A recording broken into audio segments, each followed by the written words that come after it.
And folks, if we could just take our seats and put our bags in the overhead and See what I mean? in a hurry and stop fucking around so I get the plane off the ground. I appreciate that. And we should be next in line on the runway here. Going to Portland today, the Retro Gaming Expo. And I understand we have Mr. Boomshakalaka on board today. All right, we get a little Boomshakalaka in the seat 28F. Boomshakalaka! All right, and we are underway. Hey, everybody. Hi. So, how many people were here last year? I know you guys. How are you? Well, I see everybody. So I thought today, since some of you have seen me before, probably seen my stuff online, that we would just watch a movie today. So why don't you take out your phones and just take it easy today. Yeah, you got a lot of stuff to do today. I know everybody is scrolling, stuff to catch up on. So why don't we just do that? How much more time we got?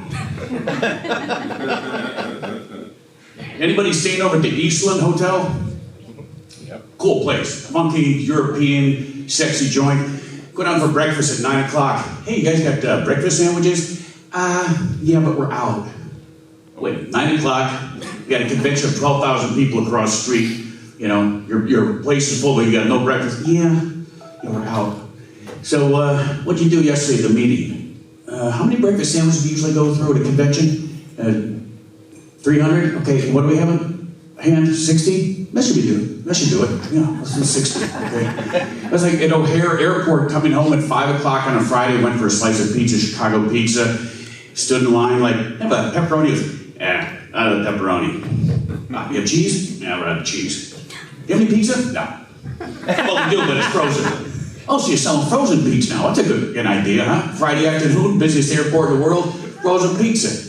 How about somebody in the morning say, why don't we take more pizza that's frozen out, have it ready for, 5 o'clock rush hour over here, right? I'll wait for the folks and if you folks just want to take your seat so I can get the plane off the runway here. I love it, those guys get so, that they're just, you're watching those people stuffing their things and we're all thinking that, just waiting in line watching people mess with their luggage. It's like, just get that big thing in there. So anybody remember when the cell phones first came out, everybody walking down the street, all was talking on their phone, and now it's just texting. And on the bus, on the train, everybody was just talking loud. I got a cell phone. And I remember like the conversations that the first people that would have the earpiece or whatever, and the guy would be sitting across on the train is like, yeah, well, can we get Bob to do that? And I'd be across and go, no, fuck that guy. No, I don't like the way, you see what he did at the Christmas party? The guy looks at me like, well, how's Monday? And I'm like, that doesn't work for me. I want to do Tuesday. I love that reaction. I had French people in front of me in New York City. I'm walking behind them. They're like, and I went to my friend and go, they look at me like, I go, well, do you need directions? You lost? You're a tourist? Because I don't know why you're looking at me. Do it to a French person sometimes. Just speak gibberish and get the look. Okay? Qu'est-ce que c'est? Okay. So, we're here today to, ladies and gentlemen, we're here today to join together this man and this woman in holy dunker moment. Do you promise to take this woman, Rachel, to love, honor, and dunk on this rim the rest of your life as hard as you can, so help you? Boomshakalaka! I now pronounce you Mr. and Mrs. Boomshakalaka. You may now kiss the rim! Come on! All right. So let me start off with maybe just a couple questions. I like to get the ball rolling with kind of a conversational thing. Just throw out a random question, and we'll see where the ball goes. Yes, sir. When you worked at Midway, you were doing voices. Was there any other work they had you doing outside of vocal work? Outside of vocal work. Give me an idea of what you're talking about, because if you mean like cleaning up or sweeping the cafeteria. I'm thinking more along the lines of like you were probably working freelance for them. Did they just call you in when they had a part for you, or was it like a sit-down sort of thing? It would have been nice to, gotten on the regular payroll there. But no, I was just, think of it like the Wrecking Crew musicians, session musicians, you just get the call. So once I became kind of known as the guy if they couldn't find another voice, because you guys, any pinball fans here? You guys familiar with pinball? So at Williams, usually it would just be the sound guys or a designer, anybody in the office. Can you do this part? Can you do this voice? Can you do that? Steve Ritchie, you guys know him. He did Get Over Here and Finish Him. He did it with a modulator though too. A lot of those guys, they did stuff, for all those games. But when they couldn't find someone, that's when I went to work. And they called me to do, good, maybe we could drive Kona. Ooh, lovely. So that got me in the door, and then they started to ask me for random things. People say, like, you were in Junkyard? I've got Junkyard. They go, what voices are you on that? I don't know. There were some random games, but other ones were the lead vocals. Like Attack from Mars, too. You guys might know more than I do. All I know is that I did, like, the military guy. Return to the battlefield, soldier. We're going to build a blaster and blast them aliens. Kind of like my George C. Scott, Then Twilight Zone, though, was pretty much the highlight for any actor to be chosen to do Rod Serling, because that was my all-time favorite, still is, the favorite TV show of all time. And the freaky part about that was one night you walk through the factory to get to the sound booth and the back of the factory, and they would have hundreds of games on the floor when you walk in and all this noise. And at night, one time we had a late session, I walked out, all the lights were off, but they leave the games going for test, to just keep going. So lights are going, and my voice on like 100 Twilight Zones in the dark. I'm walking by like, we're traveling through another dimension. Got that fucking right. We were about to embark on a journey somewhere over the tracks in Chicago, west of Belmont. We'll probably end up 30 years later sitting in front of a crowd telling a story. Somewhere in the Twilight Zone. So yeah, that was pretty freaky to see that. And then, of course, there were the great Twilight Zones where did they have a pinball machine? Or I'm thinking of the One-Armed Bandit. The Vegas one. I love that one. Yeah, one of my favorites. So yeah, it was fun to just be the guy, but I never thought of myself as the guy. I just thought, well, I've got friends out here. I was in a weekend, warrior band. And they would ask me, occasionally, can I do a voice? I do a lot of voices rumble around up here. And luckily, a few years later, when NBA Jam was in its origin, I think that Mark Turmel actually asked John Hay, who was the music producer for many games, but he wrote that great music for NBA Jam. Nothing like that, right? When that first, you know that one, right? That's one of the great songs. So I think Mark Turmel said, hey, John, you love basketball. You've done some voice work. Why don't you do the announcer role? And John Hay said, no, I think it would be good for Tim. How about that? So it could have just been John Hay doing the announcer role. And the other thing I always think about, the randomness of it. They didn't audition anyone. There was no ad. There was no casting agent. It just wound up on a silver platter for me. And I didn't know until years later the book NBA Jam had that section. John had never told me that he was actually offered the role first.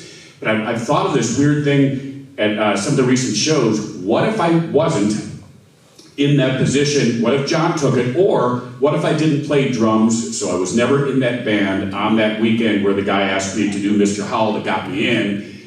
Would you guys all be here listening to another guy from NBA Jam? Would everything be the same except I'm not there? It's a bizarre world, the metaverse, that's the Marvel comic movie about Mr. Boomshakalaka. But would it, and part of this, I go, well, would it have had the same impact? Because I still don't understand the original arcade game, why my particular voice had such an impact. Because to me, yelling and screaming basketball phrases is about the easiest thing in the world.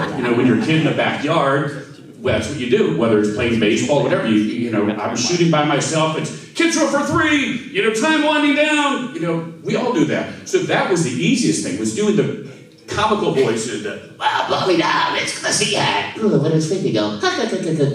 Doing those kind of things, and character work that's hard, yelling basketball phrases. So I'm gonna ask you guys, how can you identify my voice as having an impact? Because that's what I was here, you're the voice of my childhood. Is it just because it was the first game that had so much speech in it. It really was, not only a sports game, but I think any game at that time. You didn't have constant, chatter in your ear. So, any responses to like the voice? Like, what was it that yeah? I think that's part because it was one of the first, and because it wasn't the same thing you would hear on a broadcast, because there was some humor mixed into it. It wasn't just some guy saying, "Well, now he's taking a three," or right? Jumps back and shoots. It was you mixed it. Do you remember the Konami run and gun game? It was the other basketball game. See, easily forgotten, right? It was kind of a black and white one, and when it came out, I went down to see how that game was. Here's my competition, Battle of the Bands, and there were like 5 people around there, and I saw the guy dribbling up court, and he goes, "Nice shot, 4-2, lays it in." Like, give this guy another sedative. He's toast. Report this in a mental institution or something. He's in a straitjacket.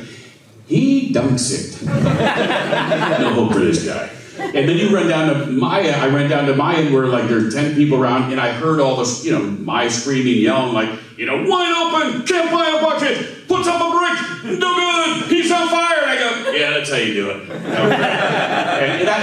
If you've been here before, you know the story, but it was one of those fun moments because I never went out to check out my pinball games, but NBA Jam was different, and I love basketball so much. It was really a huge moment to see 10, 15 people. I'm not lying. You guys are old enough to remember the arcades. It was sometimes swarmed with people. There's quarters on the counter. People are yelling next, and I'm behind it, and I know that nobody knows who I am, so they're playing. I'm like, ugly shot, terrible, bad decision, razzle dazzle. He's on fire. And the guys just keep looking at me. Hey man, you sound like the dude in the game. I am the dude. What a great feeling that was. They're still like, So, that was great to see that it had an immediate impact. And all these years later, as I said, one of the most frequent things I hear people come to Taylor go, "You're the voice of my childhood." Now, did everybody just get together around the country and go, "When we see him, that's what we're going to say"? It's a bizarre thing. Yeah. Yeah, so you bring you got your Super Nintendo or whatever, you got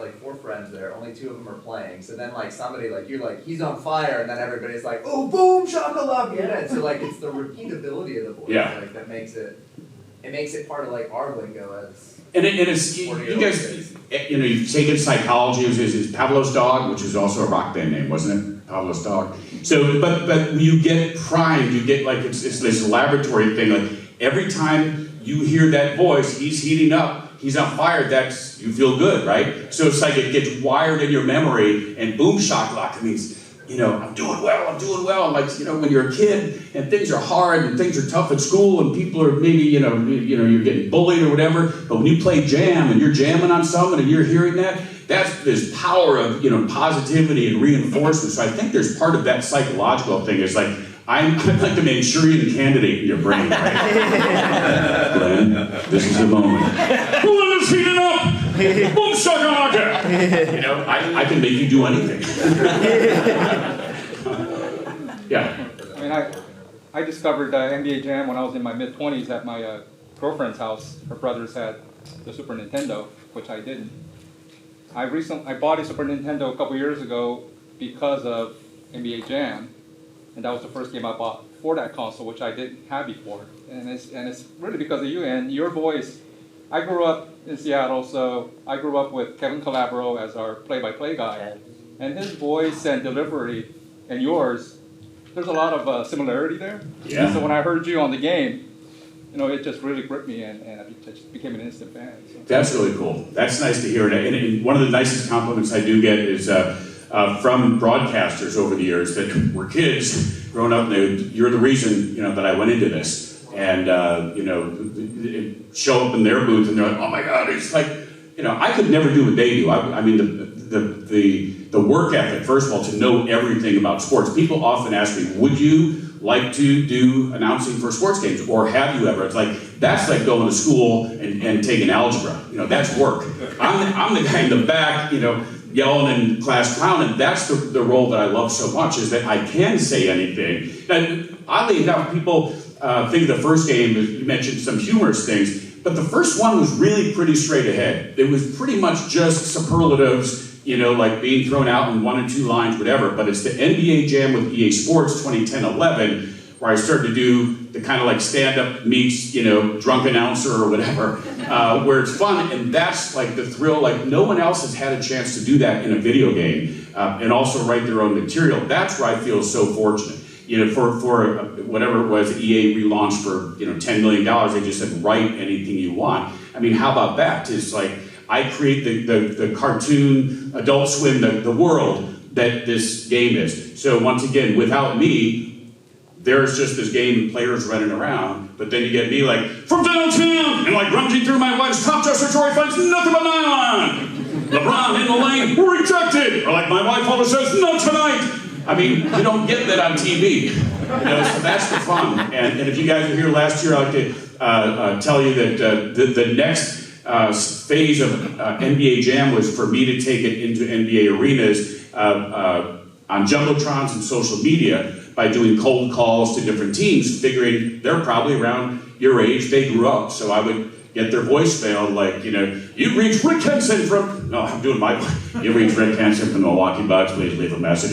You reached Rick Henson from the Milwaukee Bucks. Rick can't come to the phone right now because he's busy burying threes. Leave a message at the buzzer and you won't be rejected. Ta-boom! Hey Rick, this is Tim Kitzrow, the voice of NBA Jam. If you guys have a 90s night, throwback night or something, love to be a part of it. Call me back, like, you're not really the dude. They were playing it around the office, so I got to work with the Warriors for a couple of years, doing the highlights for their playoffs. Every playoff round, they would send me a 60-second highlight, and for the finals, so I would do the wrap-up for a couple of years.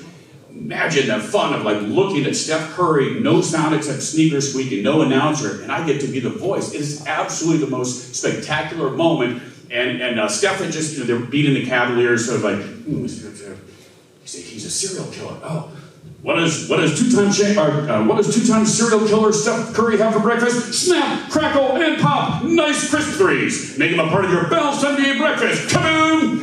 What does Curry have for Warriors down by 2? Curry with the ball. What's Chef Curry cooking up for dinner? It's Curry Surprise. It's fast, easy to make, and a real crowd pleaser. How do you like your curry? I like mine muy caliente. LeBron James with a little old school rap on the rim, Run DMC style. Run DMC stands for Run, Dunk, Muy Caliente. Announcing, this is a limited time TV offer. It slices and dices, it dunks in your face. Announcing the amazing Harmonizer. Beer sold separately. Call now, we'll throw this free dagger with the buzzer. Boomshakalaka. Now with MVP strength. I mean, that stuff is just, the fact is, it just comes to me like instantly. Like, you don't have to sit and think. You see a move. He did this move on Rubio, Harden. I did a highlight for the Rockets. So Rubio just completely falls back, like a crab. He's all legs, arms on the floor. And I said, do a twister mat underneath and graphic. Hey Rubio, how about a little game of twister? Left foot green, right foot blue. How about my hot hand in your red face? Kaboom! At the end of the game, Giannis with the eulogy dunk. Oh my! I mean, no, seriously, I think he killed that guy. Just crushed him 6 feet under the floorboards. Oh my! Talk about the nail in the coffin. Where can I do that? Every day. I mean, that's the next phase. I've gone, from the game, which is limiting because whatever I say has to be a generic fit, but to do specific plays, as I said, like after Curry does that shot, he does that little shimmy down the court. For my voiceover, I go, where's the shimmy for this on this thing, on the controller? Oh, there it is. He starts to shimmy. To do things in real time, like I'm directing, stuff that's happening on TV, and to do it for baseball, football.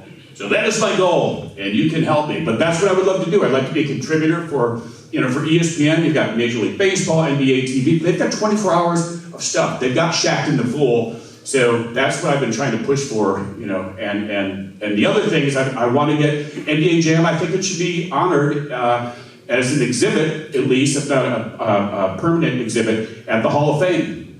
Because everybody who grew up in the 90s knows that was as much of an impact in bringing you into the NBA than the games themselves, especially if you weren't in a city or a town where your team was it.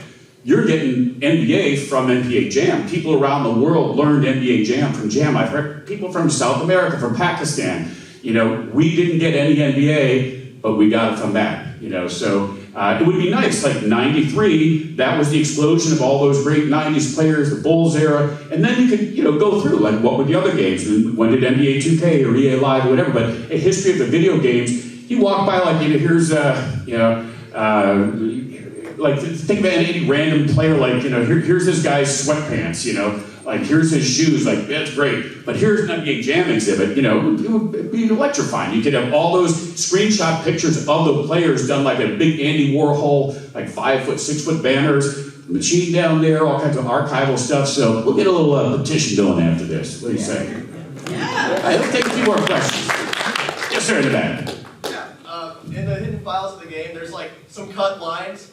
Like, get that out of there! Yeah. Were there any other cut lines that you remember voicing over that didn't make the cut in the final game? Until the lawsuit is settled, I'm not allowed to comment.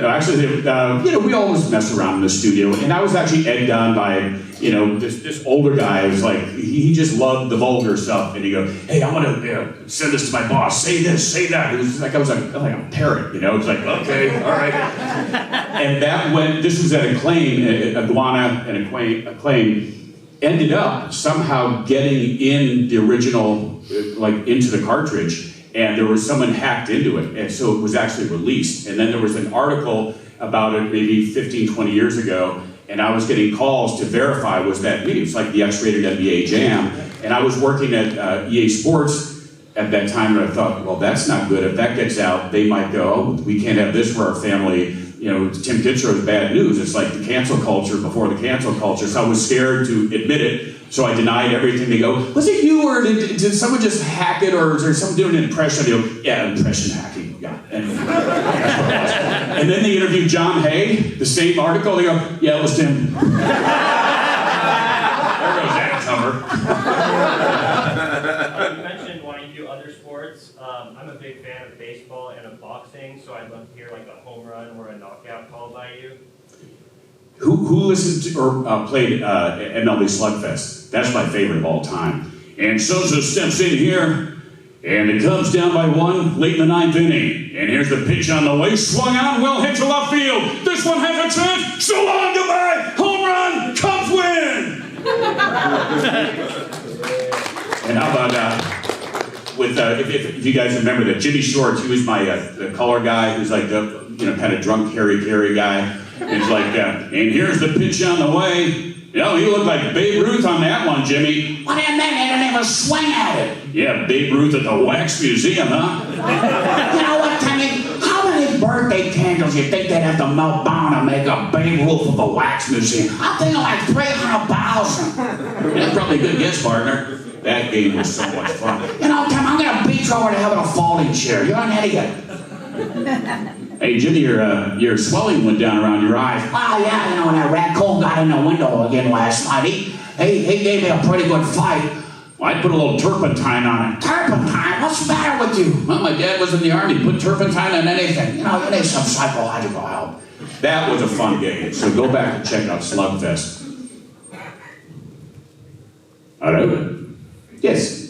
Just a basic voice work question. When you're doing multiple takes on one line over and over, and a lot of times if it's like action, it's really gravelly.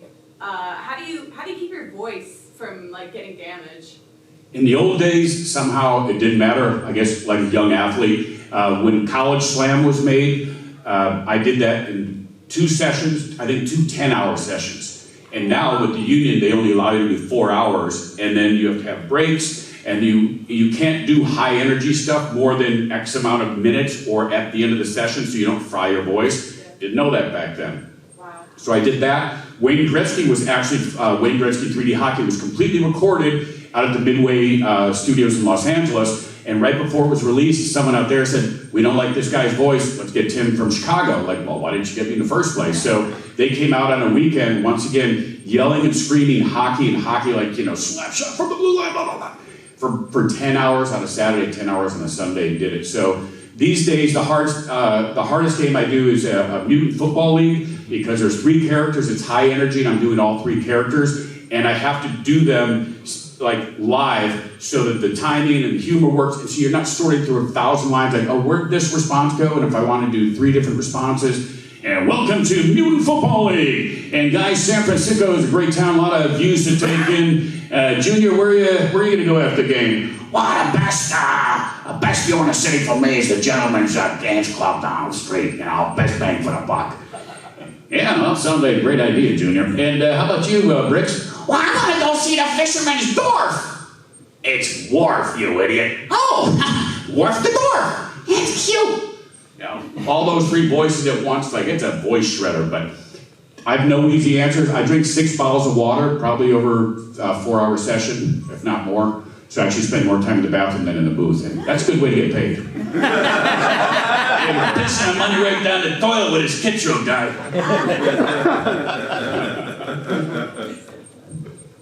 Is it? Yeah, the guy from the announcer from the Konami game you were mentioning, I remember you were talking about in the Insert Coin documentary.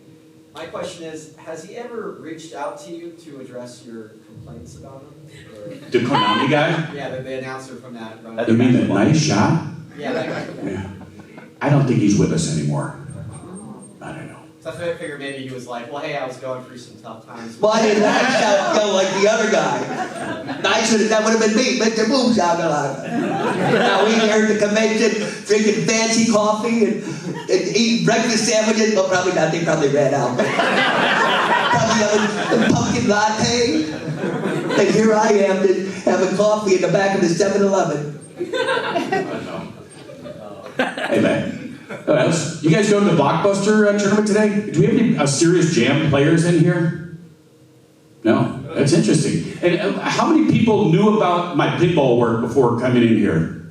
It's kind of a secret, but I love seeing the pinball people. I know that the Northwest is like hardcore pinball. You guys know Shorty's in Seattle? Or what was Shorty's? It was like the first pinball arcade bar. They closed. I did a tournament there a couple years ago when they shut down, and it was done on the Twilight Zone machine. And some guy was on there for like 10 minutes with 1 ball, no lie. Like couple billion points. I don't even know how, probably broke the thing. But it's incredible. If you guys ever seen top pinball players? It is something to behold. And now that they've got the, you can have the screen or the play field up on the video screen, that's pretty cool. So, it becomes kind of like a spectator sport. And I've seen some arcades where there are a lot of people just kind of, watching the pinball, players. They rule. Pinball players rule. Yeah. What else we got? Favorite line all time is the bus driver line that you did NBA Jam. I'm the bus driver and I'm taking you to school. Yeah. That one? The bus driver, you just took them kids to school. Yeah, I'm the bus driver. I did that for a sports center. That was actually the other one of the big highlights for me is for the 25th anniversary. They had me do 2 different highlights and a couple weeks worth of promos for the last NBA Jam game of the year. Just so much fun to actually, once again having, LeBron and those people and doing my things. But none of, I put my classic Jam lines in there, but almost all were the ones I wrote, which is very interesting. So it just cannot get any more fun than the job I have. I think in all the video games, when I go to these shows, I look at all the games on the floor, I go, I really lucked out. I have the most fun games, and to be able to write them, as I said, to perform and write is such a thrill for me. I just wish that, there were more arcade-style games because, as we all know, for years and years, they disappeared. Everybody went to sim games. But last year at the All-Star game, I was a guest there for a fan appreciation for their crossover weekend, and they had 20 NBA Jam arcade one-up cabinets. They were littered with families, literally 2-year-olds, 1-year-olds, grabbing the joystick, laughing, lots and lots of girls. Always great to see girls and young girls play NBA Jam. And then they had an 80 screen with NBA 2K, a couple controllers, or a couple kids, they're looking over the shoulder, everybody's screaming, yelling, playing NBA Jam. So it was kind of like the Konami thing all over again in the modern world. And they put those down and went over to the NBA Jam arcade. It's like the NBA doesn't realize it's still one of the greatest marketing tools ever. It's like, the Joe Camel, the cartoon thing, they said getting kids smoking early, cartoon character, crack, the first taste is free, right? That's what NBA Jam is, and that's what Mark designed it for. Quarter by quarter, get you in, and those kids, saw the fun, the laughter, they went right to it. Like NBA 2K it's fun, it's cool, like, simulated game, but it's not a game. It's not one where you laugh and laugh and laugh. You can trash talk. But that's why NBA Jam will never get old. It's not a museum piece. It's not something for a collector to just have. It's like the new generation responds the same way, like great music. You will always respond to great music. So it's kind of like the American songbook, right? NBA Jam, NFL Blitz. Welcome to NFL Blitz 99. Oh, he just took his head off. No, it's just his helmet. Darn it. And, Tom Brady just took a shot in the old lunch pail. And we all know that Tom Brady likes to play with soft balls, but he's going to be playing with deflated balls the rest of his life after that hit. Hey-oh! And that was unsportsmanlike conduct. Way to go out there. That's why we love him. The unsportsmanlike play of the day. I mean, how much fun for football. That's the way it should be. Then the NFL gets their panties in a bunch and they say, well, we can't have that. We're no late hits. They got rid of 6 of the big tackles that they deemed too violent for the reissue in Arcade 1-Up. It's like, guys, it's a cartoon. These are pixels, all right? This isn't real vertebrae. You got to have a sense of humor about it. It's like Looney Tune cartoons. That's what NFL Blitz was, and they got to realize it. We got to have fun, right? You got to fight for your right to party. I guess that's the way it goes, right? What else we got here? Yeah. Whip out the one line. Hey, whoa. You remember what happened to you at the last convention, right? You still doing that community service? How'd that go? All right, what do you got? If there's like someone in public having an argument or something like that, you ever yell out, "Oh, it's heating up" or something? I have. Yeah. No, I don't do it often, but when I do whip it out, it has an impact. Don't take that out of context. I'll get canceled. I'll be all over the internet tomorrow. I'll be the most famous I've ever been.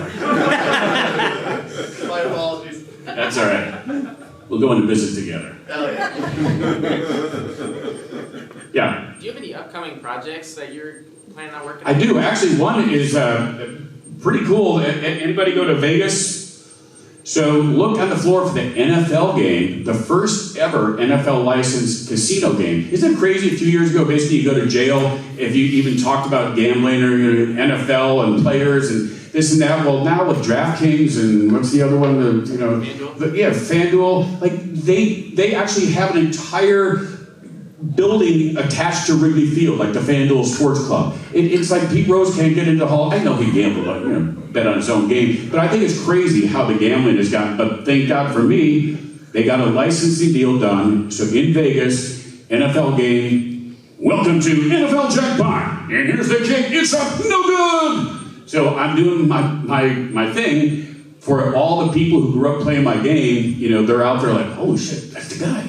So that's pretty cool. They're going to have 8 different versions of the NFL game, and they're going to be casinos all over the world. Coming to a casino near you soon. But that is very cool. And I asked the guy when we were in the recording session, how did I get this gig? Was it your CEO? And he goes, no, it was me. I said to him, hey, you know how many people that are going to gamble played NFL Blitz? It's going to be like this ear candy. It's going to be a magnet, and so that's how I got the gig. So very cool. Yeah, that one. Mutant Football League, we're working on a completely different ground-up new version with all the teams and players, but unfortunately, the dev team is for the most part in Ukraine, and so we know, it's almost like a year off right now, but hopefully that'll be out. A mobile game called Tim Kitzrow Boomshakalaka Basketball is in the making right now. And a throwback sports fantasy app at the Apple Store. So some little ones, but there are a couple bigger ones in the horizon. I'm keeping my fingers crossed. I don't want to say anything before that happens. Yeah. You guys want to go to coffee? Go get coffee with me? Go get a breakfast sandwich?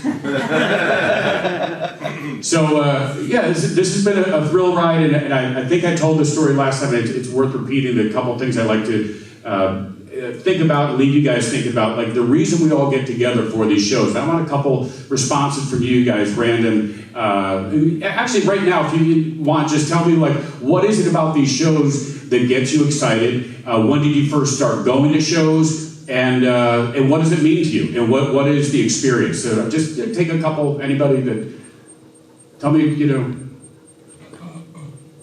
Yeah. It's been, I've run a similar show in Vegas for many, many years, and just the opportunity to see the people, that had a pretty big impact on my childhood. It's just.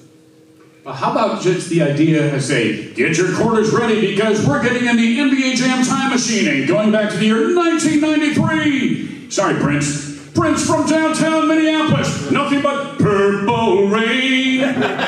Prince in the lane. Ooh, ooh, ooh, ooh. Boomshakalaka. And that's what it sounds like when doves dunk. Kaboom! Game blouses, pancakes for everyone. So when you go to a show, everybody grew up, had a common experience with games. And now, every decade, right? Our parents even Pong, that was the first game in our household. So it's so interesting that we've seen, this moment in our lifetimes. Think 100 years from now, this is the origin moment of video games, just in the last couple of decades. So if you think these games are expensive now, the hard to find ones are $1,200, wait 20 years. But everybody had this similar experience when they were young, their happy time, your bike when you're a kid, those Christmas mornings. This is the most satisfying way to bring back that Christmas morning, unwrapping your favorite game, going to the store, your wish list, I want this game, I want this, playing at the arcades, playing with your brother in the basement when you didn't have bills every month. It was a good time. And I think that, these started as all of you grew up, we grew up together, then there were a lot of years where everything went to, you're out of the arcades. Now we're not going out in The Last of Us. You guys see that? They go to the arcade. That brought tears to my eyes. The idea that there's a place that's so ugly in the future that just to walk into an arcade, to see the lights, and when they saw Mortal Kombat, that made me feel special too, that, when I'm gone, there's going to be he's heating up, going on in some arcade. But the thing that rings the bell for people is that was your childhood and that was community. That's being together. But then when the arcades went away, what did most gamers do? At home, headsets on, a lot of them now, in the dark, in the basement, shooter games, playing some guy halfway around the world. Cool, different experience, but it's not interactive, a people experience. And I think that the more the world gets fractured and pulled apart, and we have so much, trouble politically around the world, the violence, all the stuff, this is the one place like-minded people that have love and passion and have their innocence and their joy from their childhood getting together, seeing their tribe. This is my tribe. You are my tribe. We are a specific group of people that gets rid of and defies all the nonsense in the world. I don't care. We don't even think about what are your political leanings or this or that. When we're here, we're all together with love and passion, looking at our favorite things, hearing the voices from our childhood. This is where it comes together, and I think it's so cool that the young kids that have grown up, mobile games and iPads in the backseat, every family vacation, they can't do without just buried like that they get to see these big lights going from the old arcade machines. Their parents go, oh, this is what I used to play. We've got the TV sets over there. Such a joy in this community. I really, really value the time in all these shows to see the smiles, the joy, and looking at the young kids go, this is really cool. How many things are there that young kids are going to go, what my parents do or what they're into is really cool. This is one of those places. And they are wow, I wish I grew up when you grew up. I mean, you had this, this was what you did on a Friday night, went to the arcade. So that's my take on why these shows are so special, and I hope that they just go on, and that the next generation, some youngsters here, they carry on. We don't know how long is this arcade kind of thing, and I wonder for myself, are the arcade kind of games going to come back? There's been a lot of talk. I've done a couple of them, but I don't know if any thoughts from you guys. Is there going to be a resurgence and have that fun of the quick play, as opposed to everything so involved, so heavily scripted, so, everything has to be like a Hollywood movie now, Halo, Last of Us, whatever. Very cool, but different than the arcade experience. So that's one of the things I wanted to leave you with. And the other one was the randomness in life of chasing and following your passions. The question, how do I get to here? Like the Talking Heads song, you may find yourself behind the wheel of a large automobile. Say, how did I get here? I often say, how did I get here? And you know what it was? I was so in love with acting from an early age and followed my dreams, went to Purchase College, professional conservatory training, 4 years and did classical plays and Shakespeare, Romeo, and Prince Hal, and had the time of my life. Pursued the dream in Chicago to study at Second City because I loved comedy, wanted to be equally versed and adept at doing improv, which was just natural to me, like deciding, I want to be funny. I'm going to go to Second City, that'll make me funny. But I just wanted to get the technique and learn from them. And in doing that, I'm just kind of like, now I'm just out there drifting in Chicago, going into auditions for like Bud Light commercials, men in deodorant commercials, and all that stuff that you have to do to get your reel together. Really depressing. From doing stage work in front of people and now this is the business part of acting. Okay, well this sucks. You know what? I'm going to keep playing my drums because I think if I don't play my drums, I'm just going to go out of my mind. My boss is a jerk. I just want to bang on the rim all day. Kaboom! I don't want to work. I just want to bang on the rim all day. So I was banging on my drums because I loved them, because I had passion for it, because I will never be a rock and roll drummer getting paid money. But every time I get behind a drum set, I love it. If I wasn't there playing those drums, I would not have been in a position to get this job because the guy, you know what I mean? It's following the passion here brought another door here. So when you're in that place of like, well, I can't do, you have to focus, Do what you like. Do what you like. Find the things that make you happy. First of all, if nothing else ever came of it, I'm so happy I still play the drums. Like, do the things you love. Find a new thing that you always thought you wanted to do. It's never too late. This guy here, Glenn and Rachel, two of the most incredible musicians. He plays every instrument and puts out, for years, how many albums, Glenn? Something like 25 right now. 25. In January, he writes a song a day and records it. On Friday, his No Fake Friday, he takes a cover song, and on his feed, you see him playing every instrument, every part. 6 vocals, 2 guitars, bass. Follow the things that make you happy. Don't just be a participant and see what other people do, but I bet everybody in here, I'm going to ask just a couple people, what is like a hobby or passion that you've kept with you that could have died out? Just like a class, like, anybody? Yeah.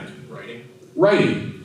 It's daunting, right? To just go, well, I'm not getting paid as a writer. What do I do with it? I write it and I put it in a drawer, right? I've never really shared it anywhere with anybody else, but I still do it. Yeah. Keep a journal. Artwork, another one. Like, I'm sure a lot of you guys, when we were younger, we had art classes. So no matter what, you didn't have to think, well, I'm going to be an artist. Well, no, you just had art class. It was fun to do it. And then most of us stopped. Then you had to take your electives in high school, like, well, I'm going to be a band, am I going to be in art, am I going to be this? Same in college, well, what's my elective? Like, find the things, go out of your comfort zone or things that you remember from being younger. Do something creative, put something together.